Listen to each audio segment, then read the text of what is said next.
കളങ്കാവൽ സിനിമയുടെ hidden details and explanation video ആണ് ഇന്ന്. സോണി ലൈവിൽ സിനിമ അവൈലബിൾ ആണ്. വീഡിയോയിലേക്ക്. സിനിമയുടെ തുടക്കത്തിൽ കാണിക്കുന്ന quote the venom beneath can be suppressed forever SJ. Ethan. ഇതിൻ്റെ അർത്ഥം ഒരാളുടെ ഉള്ളിലെ വിഷം അത് മറച്ചുവെച്ച വേദനയാവാം, ദേഷ്യമാവാം, ആരുമറിയാത്ത സത്യങ്ങളാവാം, അനിഷ്ടമോ വെറുപ്പോ ഒക്കെ ആവാം. അതിനെ എത്ര ആഴത്തിൽ മറച്ചു വെച്ചാലും ഒരിക്കൽ അത് മറ നീക്കി പുറത്തു വരും എന്നൊക്കെയാണ്. ഈ കോട്ട് പറഞ്ഞിരിക്കുന്നത് എസ്.ജെ. ഈതൻ എന്നയാളായിട്ടാണ് എഴുതിയിരിക്കുന്നത്. സത്യത്തിൽ ഇങ്ങനെ ഒരാളെ ഞാൻ അന്വേഷിച്ചു, എനിക്ക് കണ്ടെത്താൻ കഴിഞ്ഞില്ല. ഡയറക്ടറുടെ പേര് ജിതിൻ എന്നായതുകൊണ്ട് ചിലപ്പോൾ അദ്ദേഹം തന്നെ എസ്.ജെ. ഈതൻ ആയി മാറിയതാണോ എന്ന് സംശയിക്കാതിരിക്കാനാവില്ല. ഇനീഷ്യൽ ക്രെഡിറ്റ്സ് കാണിക്കുമ്പോൾ എല്ലാ ഷോട്ടുകളിലും ഒരുപോലെ കാണിക്കുന്നത് ഈ വാക്മാനാണ്.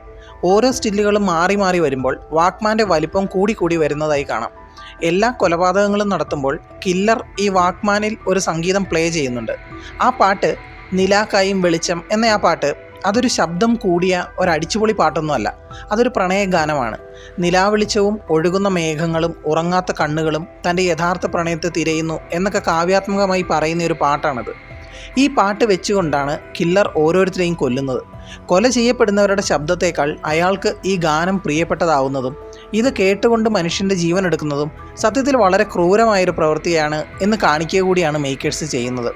ക്രെഡിറ്റ്സിൻ്റെ അവസാനമാകുമ്പോഴേക്കും സ്ക്രീനിൽ നല്ലൊരു ശതമാനം ഈ വാക്മാൻ നിറയും. അതിന് കാരണം കില്ലറിൻ്റെ ഒബ്സഷൻ പോകെ കൂടി വരുന്നു എന്നതാണ്. സിനിമ ആരംഭിക്കുന്നത് ഒരു പ്രൊലോഗ് അഥവാ ആമുഖത്തോടു കൂടിയാണ്. The perks of being A subjective nihilist. ഇതിൻ്റെ അർത്ഥം സ്വന്തം അർത്ഥങ്ങൾ മാത്രം അംഗീകരിക്കുന്ന മൂല്യനിഷേധ ജീവിതത്തിൻ്റെ നേട്ടങ്ങൾ എന്നൊക്കെയാണ്. അതായത് സ്വന്തം ഗുണങ്ങൾക്ക് വേണ്ടി മാത്രമാണ് ഇവിടെ ഈ ഒരു കഥാപാത്രം ഓരോന്നും ചെയ്യുന്നത്. അല്ലാതെ ജീവിതത്തിന് അതിൻ്റേതായ ഒരർത്ഥവുമില്ല. എല്ലാ അർത്ഥങ്ങളും ഇയാൾ കൊടുക്കുന്നത് പോലെയാണ്. പ്രണയവും വാഗ്ദാനങ്ങളും ധാർമ്മികതയും ഒക്കെ നിർവചിക്കപ്പെടുന്നത് ഇയാളുടെ നേട്ടങ്ങൾക്ക് വേണ്ടി മാത്രമാണ്. സിമ്പിളായി പറഞ്ഞാൽ എല്ലാ രീതിയിലും സ്വാർത്ഥനായ ഒരു വ്യക്തിയെ പ്രേക്ഷകന് മുൻപിലേക്ക് വെക്കുകയാണ് ആമുഖത്തിലൂടെ. അതിനുശേഷം കാണിക്കുന്നതും വളരെ ക്രൂരനായ ഒരു കൊലപാതകിയെയുമാണ്. സ്റ്റാൻലിയുടെ ഡയറിയിലെ ചിത്രങ്ങൾ ചുവന്ന മഷി കൊണ്ട് വരച്ചത് നടത്തിയ കൊലപാതകങ്ങളിലെ ഇരകളുടെ ചിത്രമാണ്. അതെല്ലാം അവരെ കൊന്നതിന് ശേഷമാണ് വരച്ചിരിക്കുന്നത്. അല്ലെങ്കിൽ കൊല്ലാൻ കഴിയുന്ന രീതിയിൽ സ്റ്റാൻലിയുടെ ട്രാപ്പിൽ അകപ്പെട്ടു എന്നുറപ്പായതിനു ശേഷമാണ് വരച്ചിരിക്കുന്നത്. ആൻസിയുടെ ചിത്രം വരയ്ക്കുന്നത് ചുവന്ന മഷിയിലാണ്, അതും കൊലപാതക ശേഷം. എന്നാൽ നീലമഷി കൊണ്ട് വരച്ചത് ശ്രമിച്ച് പരാജയപ്പെട്ട ആളുകളുടെ ചിത്രമാണ്. അവരെ ഇനി കിട്ടില്ല എന്നുറപ്പായി. അതോടെ അവരെ കൊല്ലാനുള്ള ശ്രമവും സ്റ്റാൻലി ഉപേക്ഷിക്കും. ടെക്സ്റ്റൈൽ ഷോപ്പിലെ വിദ്യ അങ്ങനെയുള്ള ഒരാളാണ്. എന്നാൽ പച്ചമഷി കൊണ്ട് വരച്ചതൊക്കെ പൂർണ്ണമായും ശത്രുക്കളുടെ ചിത്രമാണ്. സ്റ്റാൻലിയുടെ പ്ലാനിൽ ഇല്ലാതിരുന്ന എന്നാൽ അവസരം കിട്ടിയാൽ കൊല്ലാൻ ഉറപ്പിച്ചിരിക്കുന്നവരോ ആണ്. കൊന്നുകളഞ്ഞ പുരുഷന്മാരുടെ ചിത്രം വരയ്ക്കുന്നത് കറുത്ത പേന കൊണ്ടുമാണ്. തമിഴ്നാട് പോലീസ് തയ്യാറാക്കിയ മിസ്സിംഗ് കേസുകളുടെ റിപ്പോർട്ട് കാണിക്കുന്നുണ്ട്. അതൊക്കെ 2020 നടന്ന ഒരു മാൻ പവർ ഏജൻസിയിൽ ജോലി കൊടുക്കാമെന്ന് പറഞ്ഞ് പണം തട്ടിയ കേസിൻ്റെ വിവരങ്ങളാണ്. 2012 നടക്കുന്ന കഥയിൽ 2020 കേസിൻ്റെ വിവരങ്ങൾ കാണിക്കുന്നത് ഒരു തെറ്റാണ്. മാത്രമല്ല ഓരോ ഫോട്ടോയും വെച്ച് അതുമായി കൊടുത്തിരിക്കുന്ന വിവരങ്ങളെല്ലാം ഒരേ കാര്യം തന്നെയാണ്. ഇതൊക്കെ ഒരു നിമിഷത്തേക്ക് മാത്രമാണ് കാണിക്കുന്നതെങ്കിലും ഏതെങ്കിലും ഒരു മിസ്സിംഗ് റിപ്പോർട്ടിലെ കാര്യങ്ങൾ എഴുതി ഒറിജിനാലിറ്റി നിലനിർത്താമായിരുന്നു. ഫോറൻസിക് ഓഫീസർ പറയുന്നത് ഡെഡ് ബോഡിക്ക് പിങ്കിഷ് കളറായിരുന്നു എന്നും ആമാശയത്തിനകത്ത് ദുർഗന്ധമായിരുന്നു എന്നുമാണ്. സയനൈഡ് ശരീരത്തിനുള്ളിൽ ചെന്നാൽ ശരീരത്തിലെ കോശങ്ങൾക്ക് രക്തത്തിൽ നിന്നും ഓക്സിജൻ എടുക്കാനുള്ള ശേഷി ഇല്ലാതാവും. കോശങ്ങൾ ഓക്സിജൻ എടുക്കാത്തത് കൊണ്ട് രക്തത്തിൽ സാധാരണയിലും അധികമായി ഓക്സിജൻ ഉണ്ടാവും. ഇതുകൊണ്ടാണ് ഒരു പിങ്ക് കളർ ഉണ്ടാവും എന്ന് പറയുന്നത്. പക്ഷേ ഈ നിറം നിലനിൽക്കുന്നത് വളരെ കുറച്ച് സമയത്തേക്ക് മാത്രമാണ്. ഏതാണ്ട് 1-2 മണിക്കൂറിനുള്ളിൽ ശരീരത്തിൻ്റെ നിറം മാറി തുടങ്ങും. ഈ പിങ്ക് നിറം കൊണ്ട് പൂർണ്ണമായും സയനൈഡ് തന്നെയാണ് ഉള്ളിൽ ചെന്നത് എന്ന് പറയാൻ കഴിയില്ല. സിനിമയിൽ സ്ത്രീകൾ ഓരോരുത്തരും മരിക്കുന്നത് രാത്രിയിൽ ഗുളിക കഴിച്ചാണ്, അതും ഒരു പൊതു ശുചിമുറിയിൽ.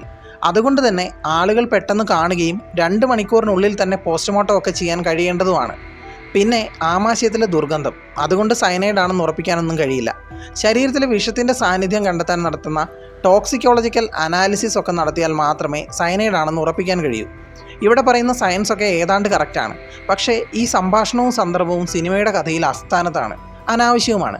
പഴക്കമുള്ളതുകൊണ്ട് ഒരു പോസ്റ്റ്മോർട്ടം കൊണ്ട് കാര്യമില്ല എന്ന് പറഞ്ഞാണ് ഫോറൻസിക് ഓഫീസർ സംഭാഷണം ആരംഭിക്കുന്നത്.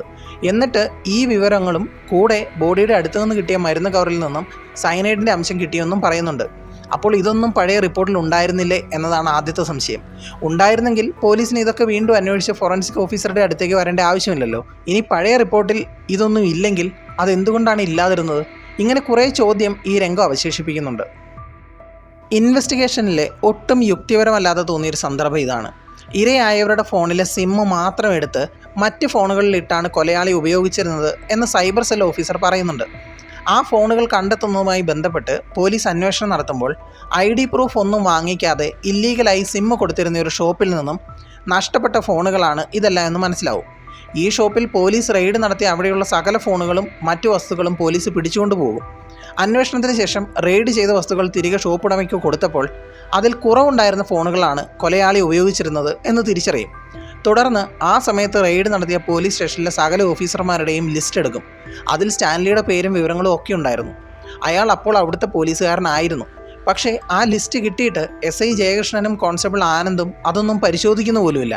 പിന്നെ എന്തിനാണ് സുപ്പീരിയർ ഓഫീസേഴ്സിൻ്റെ അടക്കം ഡീറ്റെയിൽസ് വേണമെന്ന് പറഞ്ഞ് ആ ലിസ്റ്റ് എടുത്തതാവോ? ഹെഡ് കോൺസ്റ്റബിൾ മണിയെ സ്റ്റാൻലി കൊല്ലുന്നത് പിന്നിൽ നിന്നും കഴുത്തിനു ചുറ്റും കൈകൊണ്ട് കുരുക്കിട്ട് പിടിച്ച് ഞെരിച്ചാണ്. ഇത് ചെറുപ്പത്തിൽ സ്റ്റാൻലിയുടെ അപ്പൂപ്പൻ പഠിപ്പിച്ച അതേ രീതിയാണ്. അതേ രീതിയിലൂടെയാണ് ജയകൃഷ്ണനെയും സ്റ്റാൻലി കൊല്ലാൻ ശ്രമിക്കുന്നത്. സിനിമയുടെ തുടക്കത്തിൽ സ്റ്റാൻലി പറയുന്ന ഒരു ഡയലോഗ് ഇതാണ്: മനുഷ്യനെ കൊല്ലുമ്പോഴാണ് ഏറ്റവും കൂടുതൽ സുഖം കിട്ടുന്നത് എന്ന്. സ്റ്റാൻലിയുടെ ഡയറിയിൽ വരച്ചിരിക്കുന്ന ചിത്രങ്ങൾ പുൽച്ചാടി, അരണ, തവള, പൂച്ച എന്നിങ്ങനെ കൊന്നുകളഞ്ഞ എല്ലാ ജീവജാലങ്ങളുടെയും ചിത്രം ഡയറിയിലുണ്ട്. ഡയറിയിൽ ഈ കാണുന്നത് ചുവന്ന മഷി കൊണ്ട് വരച്ചൊരു ചിത്രമല്ല. ഇത് പച്ചയോ നീലയോ കറുപ്പോ ആണ്. ഒന്നെങ്കിൽ പാമ്പിനെ സ്റ്റാൻലി കൊന്നില്ല, അല്ലെങ്കിൽ പാമ്പിനെ സ്റ്റാൻലി കൊല്ലുന്നത് ആസ്വദിച്ചായിരുന്നില്ല എന്നർത്ഥം. 1980-81 തൻ്റെ സഹപാഠിയെ കൊന്നാണ് മനുഷ്യരെ കൊല്ലുന്നത് സ്റ്റാൻലി ആരംഭിച്ചത്. സ്റ്റാൻലിയുടെ ഡയറി വർഷങ്ങളായിട്ടും 1978 ചെറുപ്പം മുതലേ ഉപയോഗിക്കുന്ന ആ ഡയറിയിൽ സ്റ്റാൻലി വരച്ച ചിത്രങ്ങൾ മാത്രമാണുള്ളത്. SI ജയകൃഷ്ണൻ TV കാണുന്ന രംഗം. ഒരു ബനിയനും കൈലിമുണ്ടും ഉടുത്തിരിക്കുന്ന ജയകൃഷ്ണൻ്റെ അടുത്തായി ഒരു ചെറിയ കുട്ടി കളർ കൊടുത്ത ഒരു ചിത്രം ഒട്ടിച്ചിരിക്കുന്നത് കാണാം. ഈ രംഗത്തിൽ നിന്ന് തന്നെ ജയകൃഷ്ണൻ്റേത് ചെറിയ കുട്ടികളുള്ള ഒരു കുടുംബമാണെന്ന് മനസ്സിലാവും. ഇതിനും ഒരുപാട് ശേഷമാണ് ജയകൃഷ്ണൻ്റെ കുടുംബത്തെ കാണിക്കുന്നത്.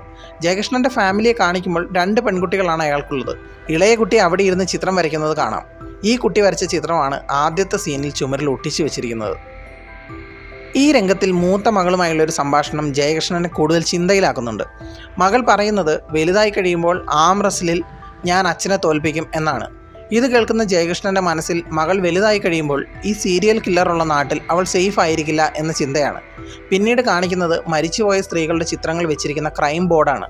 അതിനുശേഷം കൂടുതൽ ശ്രദ്ധയോടെ കേസ് അന്വേഷിക്കാൻ ശ്രമിക്കുന്നതായിട്ടാണ് ജയകൃഷ്ണനെ കാണിക്കുന്നത്. ഒരു ക്രൈം ഇൻവെസ്റ്റിഗേഷൻ സിനിമയിൽ ഇൻവെസ്റ്റിഗേറ്റിംഗ് ഓഫീസറുടെ വീടും പരിസരവും വീട്ടിലെ ആളുകളെയും കാണിക്കുന്നുണ്ടെങ്കിൽ അതിന് കേസുമായി എന്തെങ്കിലും ഒരു ബന്ധം കാണിക്കേണ്ടത് അത്യാവശ്യമാണ്. അല്ലെങ്കിൽ അത്തരം രംഗങ്ങൾക്ക് യാതൊരു ആവശ്യകതയും തോന്നില്ല. ഇവിടെ ആ ഒരു രംഗം ഒരു പോലീസ് ഉദ്യോഗസ്ഥൻ എന്ന നിലയിൽ ജയകൃഷ്ണൻ്റെ ഉത്തരവാദിത്വം എത്ര വലുതാണെന്നും അതെത്ര പേഴ്സണലാണെന്നും കൂടി കാണിക്കുകയാണ്.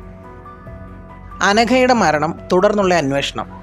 ഇതാണ് സിനിമയിൽ എനിക്ക് ഏറ്റവും ഇഷ്ടപ്പെട്ട ക്രൈം ഇൻവെസ്റ്റിഗേഷൻ ഭാഗം. കാരണം ഈ ഭാഗങ്ങളിലെ ഡയലോഗുകൾ പോലും വളരെ കൃത്യമാണ്. തലേ ദിവസം അനഘ ഹാർട്ട് അറ്റാക്ക് വന്ന് മരിച്ചു, നാളെ ബോഡി കൊണ്ടുവരും എന്നാണ് അനഘയുടെ ഭർത്താവിൻ്റെ അനിയൻ ജയകൃഷ്ണനോടും ആനന്ദിനോടും പറയുന്നത്. തുടർന്ന് ജയകൃഷ്ണനും SP-യുമായുള്ള സംഭാഷണത്തിൽ പറയുന്ന കാര്യങ്ങൾ ഇങ്ങനെയാണ്. SP ചോദിക്കുന്നത് ഒരു ഡീറ്റെയിൽ പോസ്റ്റ്മോർട്ടത്തിന് ഫാമിലി സമ്മതിക്കുമോ എന്നാണ്. ജയകൃഷ്ണൻ പറയുന്ന മറുപടി ഞാൻ അവരുടെ കൈയും കാലും പിടിച്ച് സമ്മതിപ്പിച്ചിട്ടുണ്ട് എന്നാണ്. തുടർന്ന് SP-യോട് ജയകൃഷ്ണൻ പറയുന്ന മറ്റൊരു കാര്യം ഡീറ്റെയിൽ പോസ്റ്റ്മോർട്ടത്തോടൊപ്പം ഫോറൻസിക്കിനെ കൊണ്ട് ഒരു ഡീറ്റെയിൽഡ് എക്സാമിനേഷൻ കൂടി നടത്തണം എന്നാണ്. കൂടെ ഒരു കാര്യം കൂടി ജയകൃഷ്ണൻ പറയും. ഈ ഹാർട്ട് അറ്റാക്കും മരണവും സ്വാഭാവികമായതല്ല, പകരം ഇൻഡ്യൂസ്ഡ് ആയതാണോ അഥവാ ആരോ എന്തോ ചെയ്തു വരുത്തിയതാണോ എന്നൊരു ഡൗട്ടുണ്ടെന്ന്. SP അതിന് പറയുന്ന മറുപടി ഞാനിതൊന്ന് സൂചിപ്പിക്കാം എന്നതാണ്. അതായത് അന്വേഷണ ഉദ്യോഗസ്ഥന് ഈ ഹാർട്ട് അറ്റാക്ക് സ്വാഭാവികമായി ഉണ്ടായതല്ല, പകരം മറ്റെന്തോ കാരണം കൊണ്ടുണ്ടാക്കിയതാണെന്ന് സംശയമുണ്ടെന്ന് ഫോറൻസിക് ടീമിനോട് സൂചിപ്പിക്കാം എന്നാണ് SP പറയുന്നത്. ഇതോടുകൂടി ആ സംഭാഷണ രംഗം തീരുകയാണ്. തുടർന്ന് കാണിക്കുന്നത് ജയകൃഷ്ണനും ഫോറൻസിക് ഓഫീസറും തമ്മിലുള്ള സംഭാഷണമാണ്. ജയകൃഷ്ണൻ്റെ സംശയം ശരിയായി, ഹാർട്ട് അറ്റാക്ക് ഉണ്ടായത് ഡിജിറ്റാലിസ് എന്നൊരു രാസവസ്തു ഉള്ളിൽ ചെന്നതുകൊണ്ടാണ്. ഇവിടെ ഏറ്റവും അധികം ശ്രദ്ധിക്കേണ്ട കാര്യം ഒരാളുടെ ശരീരത്തിൽ ഡിജിറ്റാലിസ് ഉണ്ടോ എന്ന് ഫോറൻസിക് പരിശോധനയിൽ കണ്ടെത്തണമെങ്കിൽ ഫോറൻസിക് ടോക്സിക്കോളജി ടെസ്റ്റുകൾ പ്രത്യേകം നടത്തണം. അങ്ങനെ നടത്തണമെങ്കിൽ അത് പ്രത്യേകം പറഞ്ഞിരിക്കണം. ജയകൃഷ്ണനും SP-യുമായുള്ള സംഭാഷണം അവസാനിക്കുന്നത് സംശയമുണ്ടെന്ന് ജയകൃഷ്ണൻ പറയുന്നതും അത് പ്രത്യേകം സൂചിപ്പിക്കാം എന്ന് SP തിരിച്ചു പറയുന്നിടത്തുമാണ്. ഈ സംശയം തോന്നണമെങ്കിൽ അയാൾ നല്ലൊരു ഇൻവെസ്റ്റിഗേഷൻ ഓഫീസർ ആയിരിക്കണം. അയാൾക്ക് ഒരു പരിധിക്ക് അപ്പുറത്തേക്ക് കാര്യങ്ങളെ കാണാൻ കഴിയണം. അങ്ങനെ ഈ ഒരു രംഗത്തിൽ മാത്രമാണ് എനിക്ക് ശ്രദ്ധിക്കാൻ കഴിഞ്ഞത്. ഇനി ഡിജിറ്റാലിസ് എന്ന കെമിക്കൽ. ഡിജിറ്റാലിസ് രക്തത്തിൽ കലർന്നാൽ അളവിനനുസരിച്ച് ഹാർട്ട് അറ്റാക്ക് ഉണ്ടാക്കാൻ കഴിയും. മാത്രമല്ല അത് ആദ്യത്തെ പോസ്റ്റ്മോർട്ടത്തിൽ കണ്ടെത്താൻ കഴിയണമെന്നുമില്ല. പെട്ടെന്നുള്ള ഹാർട്ട് അറ്റാക്ക് ആണ് ഉണ്ടായത് എന്ന് മാത്രമേ പോസ്റ്റ്മോർട്ടത്തിൽ കാണൂ. ശരീരത്തിൽ നിന്നും ഡിജിറ്റാലിസിൻ്റെ സാന്നിധ്യം മരണം നടന്ന് മണിക്കൂറുകൾ കഴിഞ്ഞ് നടത്തുന്ന ടെസ്റ്റുകളിൽ പോലും കണ്ടെത്താനും കഴിയും. ഇനി ശരീരത്തിൽ ഡിജിറ്റാലിസ് എത്തിയാൽ പെട്ടെന്ന് അറ്റാക്ക് ഉണ്ടാവാതെ മണിക്കൂറുകൾക്ക് ശേഷം ഇത് സംഭവിക്കാനുള്ള സാധ്യതയുമുണ്ട്.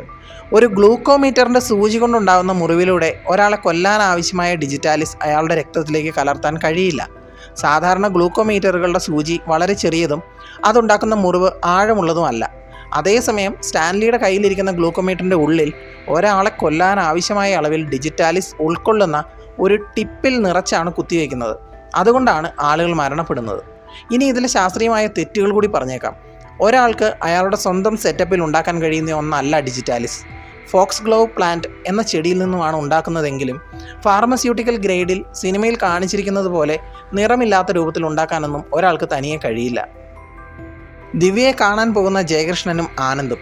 കൊലപാതകയെക്കുറിച്ച് എല്ലാ വിവരങ്ങളും അറിയാവുന്ന, കൊലപാതകയെ നേരിട്ട് കണ്ടിട്ടുള്ള ഒരേ ഒരാൾ ദിവ്യയാണ്. ഫോട്ടോ കാണിച്ചു കൊടുത്ത് വെരിഫൈ ചെയ്യാൻ ശ്രമിക്കുമ്പോൾ അതല്ല യഥാർത്ഥ ആളെന്ന് ദിവ്യ പറയുന്നു. എന്നാൽ ഇതിനു മുൻപേ രാജാക്കമംഗലം പോലീസ് സ്റ്റേഷനിലെ പോലീസ് ഉദ്യോഗസ്ഥനാണ് മൊബൈൽ ഷോപ്പിലെ ഫോണുകൾ അടിച്ചു മാറ്റിയതെന്നും അന്ന് അവിടെ ഡ്യൂട്ടിയിലുണ്ടായിരുന്ന എല്ലാ പോലീസുകാരുടെയും ഫോട്ടോയും വിവരങ്ങളും ജയകൃഷ്ണനും ആനന്ദും ശേഖരിച്ചിരുന്നു. ആ കൂടെ സ്റ്റാൻലിയുടെ വിവരങ്ങളും ഉണ്ടായിരുന്നു. ആ ലിസ്റ്റുമായി വന്ന് അതിൽ ആരാണ് ദിവ്യയെ ചതിച്ച് കടന്നു കളഞ്ഞതെന്ന് ചോദിച്ചിരുന്നെങ്കിൽ അരമണിക്കൂർ മുമ്പ് സിനിമ തീർന്നേനെ. ശേഷം സ്കെച്ച് ആർട്ടിസ്റ്റിനെ കൊണ്ടുവന്ന് ബസ് കണ്ടക്ടർ പറയുന്നതനുസരിച്ച് സ്കെച്ച് തയ്യാറാക്കുന്ന രംഗം. ആ കണ്ടക്ടർക്കെങ്കിലും പോലീസ് ഓഫീസർമാരുടെ ഫോട്ടോ കാണിച്ചു കൊടുത്തിരുന്നെങ്കിൽ അയാളത് ഐഡൻറ്റിഫൈ ചെയ്ത് അപ്പോൾ തന്നെ സ്റ്റാൻലിയെ പിടിക്കാമായിരുന്നു. അങ്ങനെയായിരുന്നെങ്കിൽ സിനിമ 25 മിനിറ്റ് മുമ്പേ തീർന്നേനെ. ജയകൃഷ്ണൻ്റെ കയ്യിൽ നിന്നും രക്ഷപ്പെട്ടവരുടെ പേരുകൾ അയാൾ തന്നെ പറയുന്നുണ്ട്. പാവൂർ ശശി, ദേവദാസ് സുകുമാർ എന്നീ ആളുകളുടെ പേര് പറയുന്നുണ്ട്. കൂടെ പറയുന്ന മറ്റൊരു കാര്യം, നത്ത് എന്ന പേര് വീഴാനുള്ള കാരണം പറഞ്ഞാൽ ശരിയാവില്ല എന്നാണ്. അതെന്താണ് സാറേ, എ ആണോ എന്ന് ചോദിക്കുമ്പോൾ അങ്ങനെയും പറയാം, പക്ഷെ നിങ്ങൾ ഉദ്ദേശിക്കുന്ന എ അല്ല എന്നാണ് പറയുന്നത്. സിനിമയുടെ അവസാനം സ്റ്റാൻലിയെ കീഴ്പ്പെടുത്താനുള്ള ശ്രമത്തിനിടയിൽ ജയകൃഷ്ണൻ അയാൾക്ക് എങ്ങനെയാണ് നത്ത് എന്ന പേര് വന്നതെന്ന് പറയുന്നുണ്ട്. പാവൂർ ശശിയെയും ദേവദാസ് സുകുമാറിനെയും ജയകൃഷ്ണൻ ക്രൂരമായി കൊന്നുകളഞ്ഞതാണ്, ആരും അറിയാതെ. കേസന്വേഷണത്തിനൊടുവിൽ കുറ്റവാളിയെ കണ്ടെത്തിയാൽ അയാളെ ആദ്യം തൻ്റെ വിധി കൽപ്പിക്കലിന് ശേഷം ബാക്കിയുണ്ടെങ്കിലേ നിയമവ്യവസ്ഥയ്ക്ക് പോലും വിട്ടുകൊടുക്കൂ എന്ന നിലപാടാണ് ജയകൃഷ്ണന്. എത്ര രാത്രിയായാലും ഇരയെ കാത്തിരുന്ന് കീഴ്പ്പെടുത്തി വിശന്നാൽ ആദ്യം തിന്നതിന് ശേഷം ബാക്കി വല്ലതും ഉണ്ടെങ്കിൽ ഉപേക്ഷിക്കുന്ന നത്തിൻ്റെ സ്വഭാവം. അല്ലാതെ ഇരയെ കിട്ടിക്കഴിഞ്ഞാൽ പൂച്ച തട്ടിക്കളിക്കുന്നത് പോലെയൊന്നും നത്ത് ചെയ്യില്ല. ക്ഷമയോടെ എത്ര നാൾ വേണമെങ്കിലും കാത്തിരിക്കുന്നവയാണ് നത്ത്. പക്ഷേ ഇരയെ വീണ് കിട്ടിയാൽ ആ നിമിഷം തന്നെ കൊന്നു തിന്നും. തലയ്ക്ക് അടിയേറ്റ് വീണ സ്റ്റാൻലിയുടെ അടുത്തേക്ക് ചെന്ന് സ്റ്റാൻലിയുടെ തല ഉയർത്തി വീണ്ടും വീണ്ടും തറയിലേക്ക് ക്രൂരമായി ഇടിച്ച് കൊല്ലുന്ന ജയകൃഷ്ണന് മൂങ്ങയുടെ ഇൻസ്റ്റൻറ്റ് കിൽ നേച്ചറാണുള്ളത്. ഇത് കൃത്യമായി അറിയാവുന്ന ആരൊക്കെയോ ഇട്ട പേരാണ് നത്ത്. നത്ത് എന്ന പേരിന് പിന്നിലെ കഥ ബ്രൂട്ടലാണ്, അതേസമയം എയും ആണ്. സ്റ്റാൻലിയുടെ ചരിത്രം. 1980-81 വർഷത്തിൽ തമിഴ്നാട് SSLC പരീക്ഷയിൽ ഉയർന്ന വിജയം നേടിയതിന് സ്റ്റാൻലി ദാസിന് കിട്ടിയ ട്രോഫിയൊക്കെ കാണിക്കുന്നുണ്ട്. ചെറുപ്പത്തിലെ പഠനത്തിലൊക്കെ മികച്ച ആളായിരുന്നു സ്റ്റാൻലി. സ്റ്റാൻലിയെ സകല പരിപാടികളും പഠിപ്പിച്ച അപ്പൂപ്പനായിരുന്നു. അപ്പൂപ്പൻ്റെ ഫ്രണ്ടായിരുന്നു ഈ ഫോട്ടോയിൽ ഈ കൂടെ നിൽക്കുന്നയാൾ. ഇയാളുടെ പേരക്കുട്ടിയും സ്റ്റാൻലിയുടെ ക്ലാസ്സിലായിരുന്നു. ആ കുട്ടിയെയാണ് സ്റ്റാൻലി ആദ്യമായി കൊല്ലുന്നത്. ഇനി ചെറിയൊരു അനാലിസിസ് ഭാഗം കൂടിയാണ്. നല്ലൊരു കഥയും മോശം തിരക്കഥയുമായിട്ടാണ് എനിക്ക് കളങ്കാവലിനെ കുറിച്ച് തോന്നിയത്. സിനിമയുടെ പകുതിയിലധികം സയനൈഡ് മോഹൻ എന്ന സീരിയൽ കില്ലറിനെ കുറിച്ചായിരുന്നു. 8 ചാപ്റ്ററുകളായി തിരിച്ചിരിക്കുന്ന കഥയിൽ ചില ചാപ്റ്ററുകൾക്കിടയിലെ കഥ പറച്ചിൽ നോൺ ലീനിയർ ആക്കിയിരിക്കുന്നതിൽ വ്യക്തത കുറവുണ്ട്.